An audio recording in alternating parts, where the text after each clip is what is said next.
décision bi conseil constitutionnel jël ci mbirum crédits spéciaux yi lu simple lay wax danaan proposition de loi bi Pastef jël ci mbirum définir les crédits spéciaux teg un régime juridique buy encadrer les crédits spéciaux mu ne jëf jooju dafay empiéter ci li nga xam ne constitution ci boppam daf ko réserver exclusivement à la loi organique relative à la loi de finances. Par conséquent mu tiré ci conclusion ne comme yow li nga def nii dafa empiéter ci loo xam ne du sa sañ-sañ damay déclarer la proposition irrecevable. Donc le problème ngandul mettiwul problème bi c'est la loi organique relative à la loi de finances. Plus précisément, la loi organique numéro 2020-07 du 26 février 2020. Avec décret Boumou Andal, le décret 2020-978 du 23 avril 2020. C'est très simple. Parce que vous avez la majorité. Abroger cette LOLF et le problème est réglé. Le problème, c'est la LOLF. Parce qu'effectivement, le Conseil constitutionnel a raison. Le Conseil constitutionnel n'a fait que rappeler des principes. Il y a une proposition de loi Google. C'est une loi ordinaire.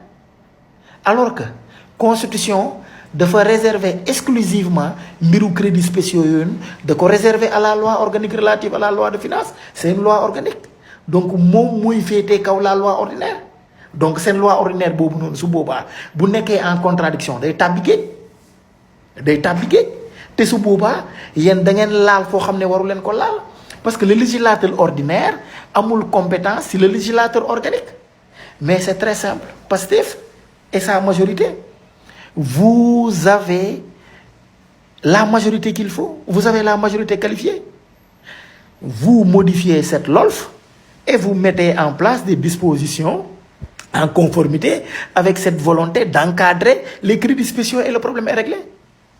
Conseil constitutionnel jox na Pastef yoon jox na Pastef solution.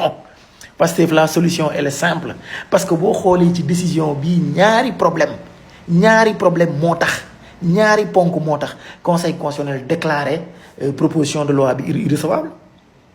Conseil constitutionnel dafa jàpp ni empiètement am na parce que li ngeen laal constitution bi da ko réserver la loi organique ñaar loi organique boobu ci boppam prévoir ni lii domaine réglementaire la mais boo leen tëbalee la loi organique boobu modifié ko décret bi day tëbaale et le problème est réglé solution bee ngi noonu waa Pastef xalaat leen ci vous avez d'excellents juristes xanaa ngeen jàpp ne buggu leen ci sori parce que également une loi organique yéen a ma ko gën a xam passe obligatoirement par le conseil constitutionnel qui doit le contrôler parce que muy loi organique muy le règlement des assemblées le règlement intérieur de l'Assemblée nationale forcément day jaar contrôle conseil constitutionnel.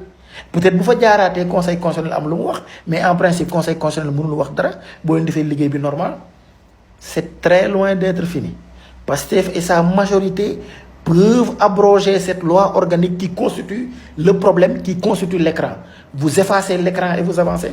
Aywa loolu laa bëggoon leeral.